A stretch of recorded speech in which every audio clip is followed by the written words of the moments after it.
Hi everyone, welcome back to my channel. I received some great feedback on my FIRE movement video, so today I wanted to make a video talking about the first 4 steps you should take to get started in the FIRE movement. The reason I wanted to make this video is because financial independence can be a really daunting task, and sometimes taking that first step is the hardest one. So I've outlined the first 4 easy steps to get you started on your financial independence journey. The first thing you can do to get started in the FIRE movement is to start by building a budget. The best way to start is to take an honest look at your expenses. Try to first determine how much it is you spend every single month, and that will help you on your way to understanding how much your annual expenses are. Here it's probably easiest to start with your biggest expenses, like your rent, food, gas, and entertainment. And once you know those, you can start to work your way down to the smaller categories. The more granular you can get, the better. There are also some great apps that you can use to track your expenses. Mint and Personal Capital are some fan favorites.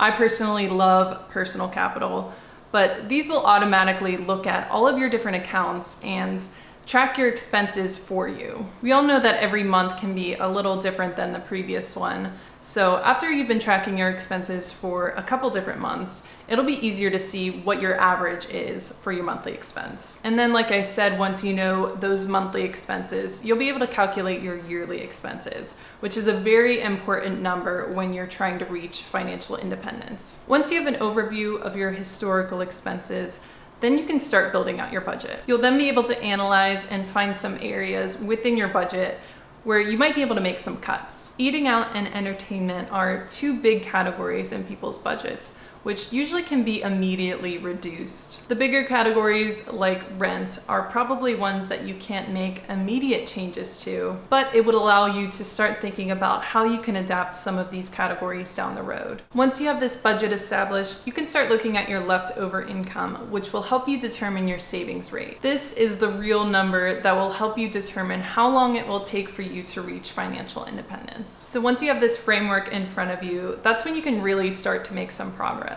The second best step you can take to get started in the FIRE movement is to join FIRE communities. I found that the more I read, learn, and hear success stories from other people who have reached financial independence, it motivates me to stay true to my goals. Communities like Choosify, Facebook local groups, Reddit, and even YouTube have some wonderful collections of people that will be able to provide some inspiration. They can also provide you with some great advice on ways to save, earn extra income, or avoid the pitfalls that might set you back. I found these communities are extremely welcoming regardless of where you are on your financial journey. It's also nice to see other people just like you at similar stages and experiencing the same things. I'm a part of my local Choosify Facebook group, and I've asked several different questions on the page, and I'm always met with a flood of different responses from people in different stages of their financial journey. And it's really great to have that input. And whether you decide to post or just remain a fly on the wall,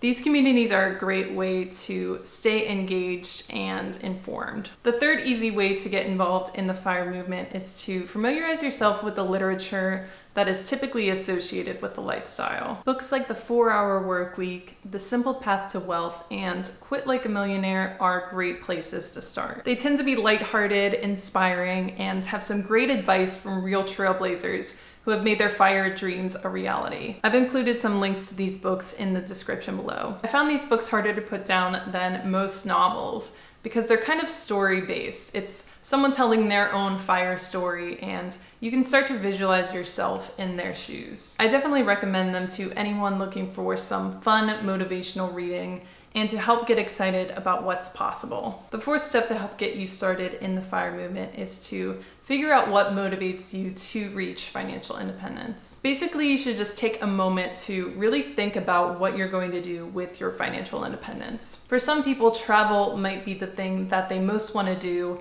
when they reach financial independence. For others, it may be spending more time with your family or working on projects that you normally wouldn't have the time for. If you are able to determine this why message, it will make it a lot easier and more motivating for you to reach your financial goals. I find if you keep this concept at the center of your thinking, it'll make the little steps along the way much more aligned to helping you reach that vision. So those are my first 4 steps to starting off in the fire movement. If you enjoyed this video, please be sure to like and subscribe.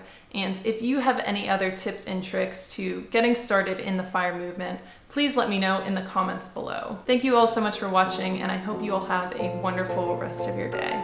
Bye.